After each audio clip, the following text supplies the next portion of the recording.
CM ಸಿದ್ದರಾಮಯ್ಯನವರನ್ನ ಹೇಗಾದ್ರೂ ಮಾಡಿ CM ಕುರ್ಚಿಯಿಂದ ಕೆಳಗಿಳಿಸಬೇಕು ಅಂತ ಹೇಳಿ ಬಹಳಷ್ಟು ಪ್ರಯತ್ನವನ್ನ ಪಡ್ತಾ ಇದ್ದಾವೆ ವಿಪಕ್ಷಗಳು. ಜೊತೆಗೆ ನಾನು ಸಿಎಂ ಆಗಬೇಕು ಅಂತ ಹೇಳಿ ಕಾಂಗ್ರೆಸ್ನಲ್ಲೂ ಕೂಡ ಬಣ ಬಡಿದಾಟ ಶುರುವಾಗಿದ್ದು ನಿಮಗೆಲ್ಲರಿಗೂ ಕೂಡ ಗೊತ್ತಿರುವಂಥ ವಿಚಾರನೇ. ಈಗ ಹೈಕಮಾಂಡ್ ನಾಯಕರು ಕೂಡ ಸೈಲೆಂಟ್ ಆಗಿದ್ದಾರೆ. ಮೂಡ ಹಗರಣದ ವಿಚಾರಕ್ಕೆ ಸಂಬಂಧಪಟ್ಟಂತೆ ಬಿಜೆಪಿ ಜೆಡಿಎಸ್ ಬೆಂಗಳೂರಿನಿಂದ ಮೈಸೂರಿನವರೆಗೆ ಪಾದಯಾತ್ರೆಯನ್ನ ಮಾಡಿ ಹೈಕಮಾಂಡ್ ಮೇಲೆ ಮತ್ತು ಕಾಂಗ್ರೆಸ್ ಸರ್ಕಾರದ ಮೇಲೆ ಒತ್ತಡವನ್ನು ಹೇರುವಂಥ ಪ್ರಯತ್ನ ಮಾಡಿದ್ವು. ಇತ್ತ ಸಿದ್ದರಾಮಯ್ಯನವರ ಹೆಸರಿನಿಂದಲೇ ಕಾಂಗ್ರೆಸ್ ಸರ್ಕಾರಕ್ಕೆ ಮುಜುಗರ ಉಂಟಾಗುವಂಥ ಪರಿಸ್ಥಿತಿಯೂ ಕೂಡ ನಿರ್ಮಾಣ ಆಗಿತ್ತು. ಹಾಗಾಗಿನೇ ಕಾಂಗ್ರೆಸ್ ಹೈಕಮಾಂಡ್ ನಾಯಕರು ಈ ಮುಜುಗರದಿಂದ ತಪ್ಪಿಸಿಕೊಳ್ಳುವ ಸಲುವಾಗಿ ಸಿದ್ದರಾಮಯ್ಯನವರ ರಾಜೀನಾಮೆಯನ್ನು ಪಡೆದುಕೊಳ್ತಾರೆ ಅಂತ ಹೇಳಿ ಬಿಜೆಪಿ ಜೆಡಿಎಸ್ನವರು ಅಂದಾಜಿಸಿದ್ರು. ಆದರೆ ಯಾಕೋ ಹೈಕಮಾಂಡ್ ನಾಯಕರು ಸೈಲೆಂಟ್ ಆಗಿದಾರಲ್ಲ, ಯಾಕೆ ಸಿದ್ದರಾಮಯ್ಯನವರ ರಾಜೀನಾಮೆಯನ್ನ ಹೈಕಮಾಂಡ್ ನಾಯಕರು ಪಡೆದುಕೊಂಡಿಲ್ಲ ಅನ್ನೋ ಪ್ರಶ್ನೆ ಸಹಜವಾಗಿದ್ದೇ ಇದೆ. ಒಂದಿಷ್ಟು ಪ್ರಶ್ನೆಗಳಿದಾವೆ. ಇದೇ ವಿಚಾರಕ್ಕೆ ಸಂಬಂಧಪಟ್ಟಂತೆ ಒಂದು ಬ್ರೇಕಿಂಗ್ ನ್ಯೂಸ್ ಲಭ್ಯ ಆಗ್ತಾ ಇದೆ, ಗಮನಿಸ್ತಾ ಹೋಗೋಣ.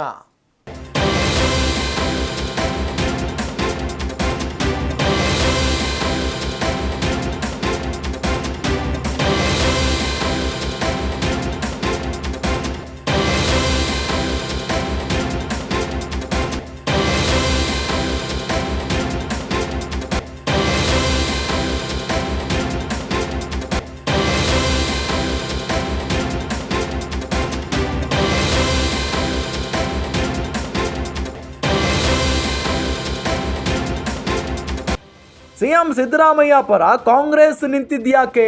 ರಾಜ್ಯದಿಂದ ಹಿಡಿದು ದೆಹಲಿಯವರೆಗೂ ಬೆಂಬಲ ಕೊಟ್ಟಿದ್ಯಾಕೆ ಸಿದ್ದರಾಮಯ್ಯನವರಿಗೆ? ಸಿದ್ದರಾಮಯ್ಯ ವಿರೋಧಿಗಳು ಸಿದ್ದರಾಮಯ್ಯನವರಿಗೆ ಜೈ ಅಂತ ಇರೋದ್ಯಾಕೆ? ಡಿಸಿಎಂ ಡಿಕೆ ಶಿವಕುಮಾರ್ ದಿಢೀರ್ ಉಲ್ಟಾ ಹೊಡೆದ್ಬಿಟ್ರು, ಅದು ಯಾಕೆ ಅನ್ನೋ ಅನುಮಾನ ಇದೆ. ಕೋಪ ತಾಪ ಮರೆತು ಸಿದ್ದುಗೆ ನಾನೇ ಬಂಡೆ ಅಂತ ಹೇಳಿ ಡಿಕೆ ಶಿವಕುಮಾರ್ ಅವರು ಹೇಳ್ತಾರೆ, ಅದು ಯಾಕೆ ಅನ್ನೋ ಅನುಮಾನ ಇದೆ. ಸಿಎಂ ಕುರ್ಚಿಗಾಗಿ ಕ್ಯೂ ನಿಂತಿದ್ದಾರೆ ಅವರೆಲ್ಲ ಸಿದ್ದು ರಾಜೀನಾಮೆ ಕೇಳ್ತಾ ಇಲ್ಲ ಯಾಕೆ? ಸಿಎಂ ಸಿದ್ದರಾಮಯ್ಯ ರಾಜೀನಾಮೆ ಕೇಳೋದಕ್ಕೆ ಹಿಂದೇಟು ಹಾಕ್ತಾ ಇದ್ದಾರೆ, ಅದು ಯಾಕೆ ಅನ್ನೋದೊಂದು ಪ್ರಶ್ನೆ ಇದೆ. ಕಾಂಗ್ರೆಸ್ ನಡೆಯ ಹಿಂದೆ ಇದೆ ಭಯ, ಭೀತಿ, ಆತಂಕ.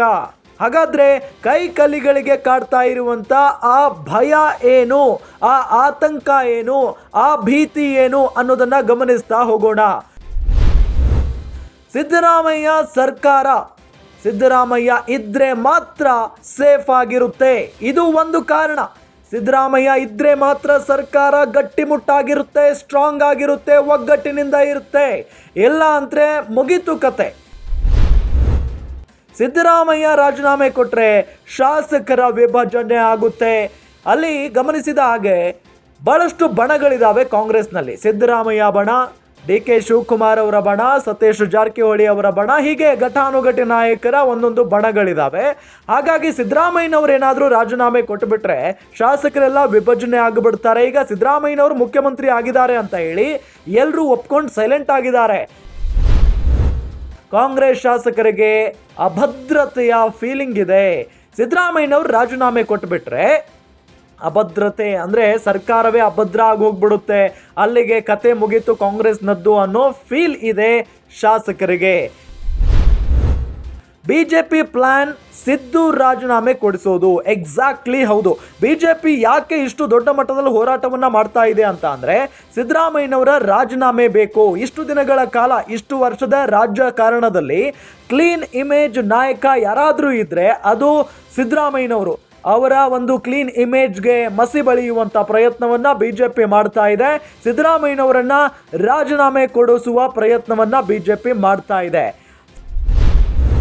ಸಿದ್ದರಾಮಯ್ಯ ರಾಜೀನಾಮೆ ಕೊಟ್ಟರೆ ಬಿಜೆಪಿ ಗೆದ್ದಂತೆ, ಇದು ಕಾರಣ ನಂಬರ್ 5. ಸಿದ್ದರಾಮಯ್ಯನವರೇನಾದರೂ ರಾಜೀನಾಮೆ ಕೊಟ್ಟಿದ್ದೇ ಆದರೆ ಅಲ್ಲಿಗೆ ಬಿಜೆಪಿ ಗೆದ್ದಂತೆ. ಬಿಜೆಪಿ ಏನು ಉದ್ದೇಶವನ್ನ ಇಟ್ಕೊಂಡು ಇಷ್ಟು ದಿನ ಹೋರಾಟವನ್ನ ಮಾಡ್ತಾ ಇದೆಯೋ ಆ ಹೋರಾಟ ಸಕ್ಸಸ್ ಆಗುತ್ತೆ.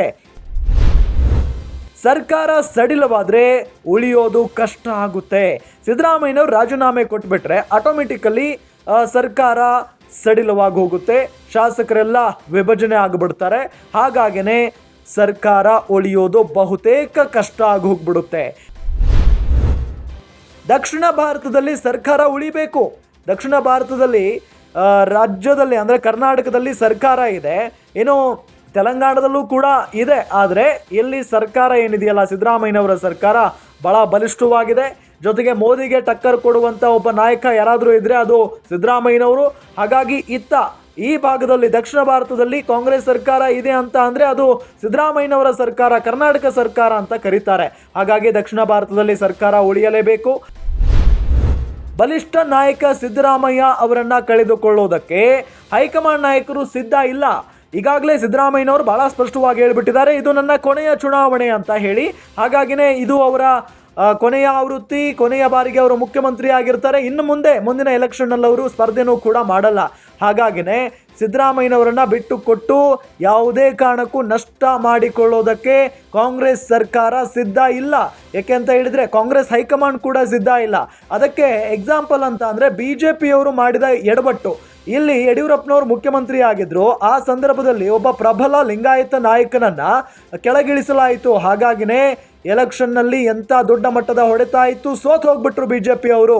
ಆ ತಪ್ಪನ್ನ ಕಾಂಗ್ರೆಸ್ ನಾಯಕರು ಮಾಡಲ್ಲ ಅನ್ನೋದು ಬಹಳ ಸ್ಪಷ್ಟವಾಗಿ ಇಲ್ಲಿ ಗೊತ್ತಾಗ್ತಾ ಇರುವಂತ ವಿಚಾರ. ಸಿದ್ದರಾಮಯ್ಯಗೆ ಶಾಸಕರ ಬೆಂಬಲ ಇದೆ. 80% ಶಾಸಕರು, ಕಾಂಗ್ರೆಸ್ನ 80% ಶಾಸಕರು ಸಿದ್ದರಾಮಯ್ಯನವರ ಬೆಂಬಲಕ್ಕಿದ್ದಾರೆ. ಇದು ಕೂಡ ಹೈಕಮಾಂಡ್ ನಾಯಕರಿಗೆ ಚೆನ್ನಾಗಿ ಗೊತ್ತಿದೆ. ಸಿದ್ದರಾಮಯ್ಯ ಬೆನ್ನಿಗೆ ಜಾತಿಯ ಬಲ ಇದೆ. ನಿಮಗೆಲ್ಲ ಗೊತ್ತಿರುವಂಥ ವಿಚಾರ. ಸಿದ್ದರಾಮಯ್ಯನವರ ಬೆನ್ನಿಗೆ ಜಾತಿಯ ಬಲ ಇದೆ. ಅವರು ಅಂತ ಅಂದರೆ ಅಹಿಂದ ಸಮುದಾಯ ಅವರ ಬೆನ್ನಿಗೆ ನಿಲ್ಲುತ್ತೆ. ಜೊತೆಗೆ ಬಲಿಷ್ಠ ಅಹಿಂದ ಪಡೆಯೂ ಕೂಡ ಇದೆ.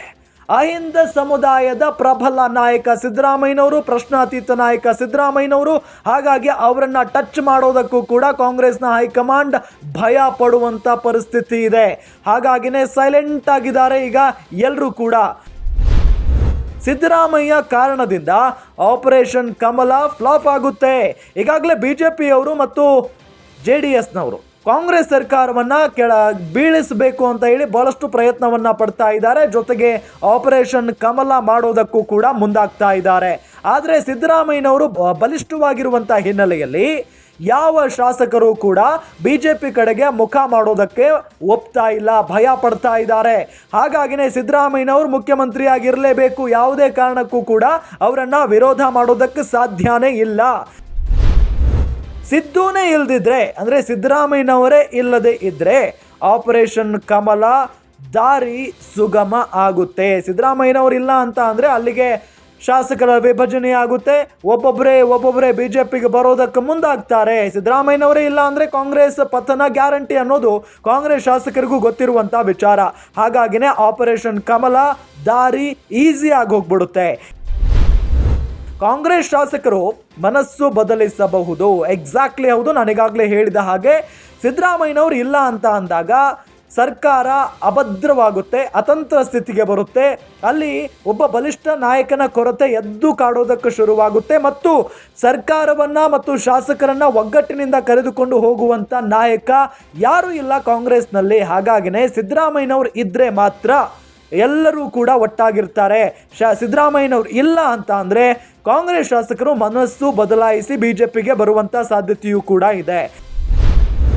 ಸಿದ್ದರಾಮಯ್ಯ ಕೈ ಚಲ್ಲಿ ಕೂತ್ರೆ ಕಾಂಗ್ರೆಸ್ಗೆ ನಷ್ಟ. ಅಕಸ್ಮಾತ್ ಆಗಿ ಸಿದ್ದರಾಮಯ್ಯನವರನ್ನ ವಿರೋಧ ಮಾಡಿಬಿಟ್ರೆ ಕಾಂಗ್ರೆಸ್ನವರು ನಿಮ್ಮ ಮೇಲೆ ಇಂಥ ಆರೋಪ ಇದೆ, ನೀವು ನೈತಿಕ ಜವಾಬ್ದಾರಿ ಹೊತ್ತು ಅಥವಾ ನೈತಿಕ ಹೊಣೆಯನ್ನ ಹೊತ್ತು ರಾಜೀನಾಮೆಯನ್ನ ಕೊಡಿ, ಮುಜುಗರದಿಂದ ತಪ್ಪಿಸಿಕೊಳ್ಳಿ ಅಂತ ಹೇಳಿ ಸಿದ್ದರಾಮಯ್ಯನವರೇ ರಾಜೀನಾಮೆಯನ್ನ ಏನಾದರೂ ಪಡೆದುಕೊಂಡಿದ್ದೇ ಆದರೆ, ಸಿದ್ದರಾಮಯ್ಯನವರು ರಾಜೀನಾಮೆ ಕೊಟ್ಟಿದ್ದೇ ಆದರೆ ಅಲ್ಲಿಗೆ ಮುಗೀತು ಕತೆ ಅಂತಾನೆ ಅರ್ಥ.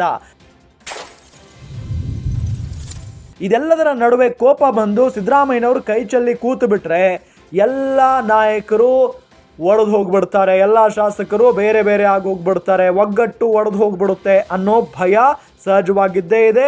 ಈಗೇನಾದರೂ ಆಗಿಬಿಟ್ರೆ ಕಾಂಗ್ರೆಸ್ಗೇನೆ ದೊಡ್ಡ ಮಟ್ಟದ ನಷ್ಟ ಉಂಟಾಗುತ್ತೆ. ಹಾಗಾಗಿನೇ ಇವರೆಲ್ಲರೂ ಕೂಡ ಸಿದ್ದರಾಮಯ್ಯನವರ ಬೆಂಬಲಕ್ಕೆ ನಿಂತಿದ್ದಾರೆ. ಈ ಎಲ್ಲ ಪ್ರಶ್ನೆಗಳಿಗೂ ಕೂಡ ನಿಮಗೆ ಉತ್ತರ ಖಂಡಿತವಾಗಿಯೂ ಇದರಲ್ಲಿ ಸಿಕ್ಕಿದೆ ಅಂತ ಭಾವಿಸ್ತೀನಿ. ಯಾಕೆ ಅಂತ ಹೇಳಿದ್ರೆ ಸಿದ್ದರಾಮಯ್ಯನವರು ಬಹಳ ಪ್ರಬಲ ನಾಯಕ, ಜೊತೆಗೆ ಯಾವುದೇ ಕಪ್ಪು ಚುಕ್ಕೆ ಹೊಂದಿರದಂಥ ನಾಯಕ ಅವರ ಇಡೀ ರಾಜಕೀಯ ಜೀವನದಲ್ಲಿ. ಹಾಗಾಗಿನೇ ಅವರನ್ನ ಅಹಿಂದ ಸಮುದಾಯ ಪ್ರಶ್ನಾತೀತ ನಾಯಕ ಅಂತ ಹೇಳಿ ಒಪ್ಕೊಂಡಿದೆ. ನಮ್ಮ ನಾಯಕ ಸಿದ್ದರಾಮಯ್ಯನವರು ಅಂತ ಹೇಳಿ ಎಲ್ಲ ಸಂದರ್ಭಗಳಲ್ಲೂ ಕೂಡ ಅವರ ಹಿಂದೆ ನಿಂತ್ಕೊಂಡಿರ್ತಾರೆ ಜನ. ಹಾಗಾಗಿನೇ ಅವರನ್ನ ಟಚ್ ಮಾಡುವುದಕ್ಕೂ ಕೂಡ ಹೈಕಮಾಂಡ್ ನಾಯಕರು ಹೆದರುವಂತ ಪರಿಸ್ಥಿತಿ ಇದೆ. ಜೊತೆಗೆ DK ಶಿವಕುಮಾರ್ ಮುಖ್ಯಮಂತ್ರಿ ಆಗುವ ಆಸೆಯನ್ನ ಹೊಂದಿದ್ದಾರೆ, ಎಕ್ಸಾಕ್ಟ್ಲಿ ಹೌದು. ಆದರೆ ಇಂಥ ಒಂದು ಸಂದರ್ಭದಲ್ಲಿ ಸಿದ್ದರಾಮಯ್ಯನವರನ್ನ ವಿರೋಧವಾಗಿ ಕಟ್ಟಿಕೊಂಡು ಬಿಟ್ರೆ ಮುಂದಿನ ದಿನಗಳಲ್ಲಿ ಅವರಿಗೂ ಕೂಡ ದೊಡ್ಡ ಮಟ್ಟದ ಹೊಡೆತ ಕಟ್ಟಿಟ್ಟ ಬುತ್ತಿ. ಇದರ ಜೊತೆಗೆ ಅಹಿಂದ ಸಮುದಾಯ ಸಿದ್ದರಾಮಯ್ಯನವರ ಬೆಂಬಲಕ್ಕಿದೆ ಅನ್ನೋದನ್ನ ಬಹಳ ಸ್ಪಷ್ಟವಾಗಿ ಅರಿತುಕೊಂಡಿರೋದು DK ಶಿವಕುಮಾರ್. ಸಿದ್ದರಾಮಯ್ಯನವರನ್ನ ನೇರವಾಗಿ ಏನಾದರೂ ಅವರು ಟಚ್ ಮಾಡಿದ್ರೆ ಅಥವಾ ವಿರೋಧಿಸಿದ್ರೆ ಅಹಿಂದ ಸಮುದಾಯದ ವೋಟ್ ಬ್ಯಾಂಕ್ ಬೇರೆ ಕಡೆಗೆ ಚದುರುವಂತ ಸಾಧ್ಯತೆಯೂ ಕೂಡ ಇದೆ. DK ಶಿವಕುಮಾರ್ ಅವರನ್ನ ವಿರೋಧಿಸುವಂತ ಸಾಧ್ಯತೆಯೂ ಕೂಡ ಇದೆ. ಹಾಗಾಗಿನೇ ಕೋಪ ತಾಪ ಎಲ್ಲ ಮರೆತು ನಾನು ಸಿದ್ದರಾಮಯ್ಯನವರ ಬೆನ್ನಲ್ಲಿದ್ದೀನಿ ಅಥವಾ ಬೆನ್ನಿಗೆ ನಿಂತ್ಕೊಂಡಿದ್ದೀನಿ, ನಾನೇ ಬಂಡೆ ಅಂತ ಹೇಳಿ ಬಹಿರಂಗವಾಗಿ ಹೇಳಿಕೆಯನ್ನ ಕೊಡ್ತಾ ಇರೋದು ನಾವು ಗಮನಿಸ್ತಾ ಇದ್ದೀವಿ. CM ಕುರ್ಚಿ ಇವತ್ತಲ್ಲ ನಾಳೆ ಸಿಕ್ಕೇ ಸಿಗುತ್ತೆ. ಆದರೆ ಅಹಿಂದ ವರ್ಗವನ್ನ ಏನಾದರೂ ಎದುರಾಕೊಂಡ್ಬಿಟ್ರೆ ಮುಗೀತು ಕತೆ ಅನ್ನೋದು DK ಶಿವಕುಮಾರ್ ಅವರಿಗೆ ಬಹಳ ಸ್ಪಷ್ಟವಾಗಿ ಗೊತ್ತಾಗಿದೆ. ಸಿದ್ದರಾಮಯ್ಯನವರನ್ನ ಯಾರೂ ಕೂಡ ಟಚ್ ಮಾಡೋಕ್ಕಾಗಲ್ಲ ಅಂತ ಹೇಳಿ ಹೈಕಮಾಂಡ್ ನಾಯಕರು, ಕಾಂಗ್ರೆಸ್ನ ನಾಯಕರು ಎಲ್ಲರೂ ಕೂಡ ಅವರು ಒಟ್ಟಿಗೆ ಹೋಗ್ತಾ ಇರೋದಕ್ಕೆ ಕಾರಣಗಳನ್ನು ನಾನೀಗಾಗಲೇ ಎಳೆಯಾಗಿ ಬಿಚ್ಚಿಟ್ಟಿದ್ದೀನಿ. ನೋಡ್ತಾ ಇರಿ ಗ್ಯಾರಂಟಿ ನ್ಯೂಸ್.